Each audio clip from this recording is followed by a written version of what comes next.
જગતની જાહેરાત હળદર નવું રામા મંડળ હળદર પીપળીના પીરના આશીર્વાદથી ઘણા વર્ષથી ચાલુ આવે છે અને એમને ચાલતું જાય છે. સવારામ બાપાનો થાપો છે અને અમારા મંડળનો નિયમ છે કે અમે દોરી બાદ કઈ પૈસા લેવા નીકળતા નથી. જે કાંઈ ભાઈઓ તથા બહેનોને દાન દેવાની ઈચ્છા થાય તે અહીં સુધી પહોંચાડી દેજો. અમારા મંડળના મિત્રો અંદર ઉભા છે.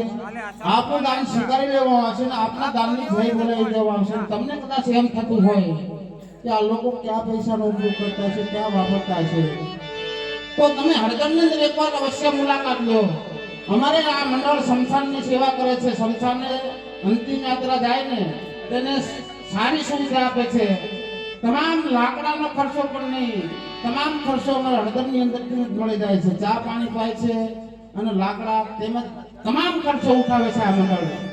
તમે કદાચ હળદરની અંદર આવો તો તમને ખ્યાલ આવે કે આ મંડળ પૈસાનો કેવો ઉપયોગ કરે છે. એટલે તમારો પૈસો અલેખે જવાનો છે, દેખે નથી જવાનો. એટલે જે કઈ પૈસા આવે તે પરમાર્થની અંદર વપરાવાના છે. તોરણ કે મરું પણ માગું નહીં, અપને તન કે કાજ. આજ પરમાર્થના કારણે મને માગતા ન આવે લાજ. તમારી સામે જો હાથ લાંબા કરી રહ્યા હોય ને તો એક પરમાર્થના માટે.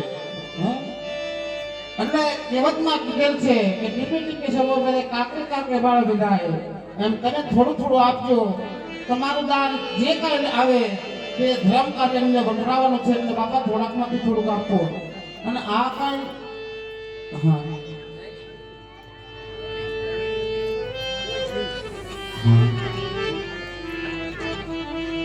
અને ગામ છે હાથીનો પગ છે.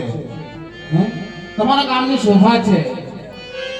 અમે આને એવી આશા લઈને આવ્યા છીએ કે તમારા ગામની અંદર કઈ પૈસો થશે. હા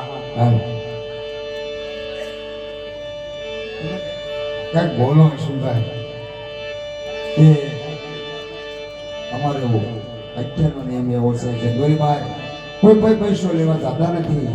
જે કોઈ પૈસો આવે એ હળદર શમશાનની અંદર વાપરવી છે.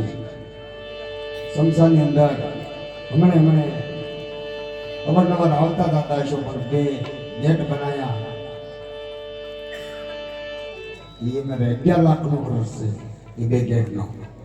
તો આ પૈસા જે આવશે એ હળદર શમશાનની અંદર વાપરવામાં આવશે. આપણે એમ થાય મારે દાન કરવું છે તો દોરી સુધી આવી દાન કરજો. એ દાન અમે સ્વીકારી લઈશું. પીપળી ધામ વાસુદેવના બાપુ એમના હાથથી નિર્માણ થયું છે આ મંડળનો. એ હવાયા કરજો, હવાયા હાલશે એવા મારા આશીર્વાદ છે. તો પીપળી ધામની અંદર 12 મહિને અમારી યથાશક્તિ પ્રમાણે તો પીપળી ધામની અંદર પૈસા દેવી છે. જે કોઈ પૈસો આવશે એ શમશાનની અંદર વાપરવામાં આવશે. સુગણાબેનનું પહેલું મંગળ સારું થાય છે. હા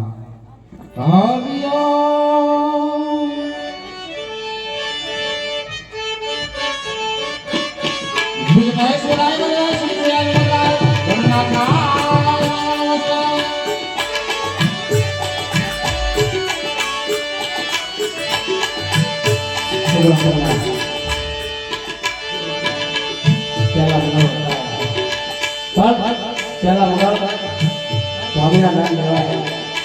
જેમાં હું ઘણી જગ્યાએ વાત કરી તેમાં કોઈ દોરી બાદ પૈસો લેવા થતા નથી. જે આપણે વધારે હોય ને થોડા મરો પણ માગું નહીં એટલે તમે કે સાર પરમાર્થ કામ સમજો જો એના માટે માગું છું જો તમને તમારા માતાજી પહોંચી આપ્યું હોય તો આપજો પ્રાણ આપણે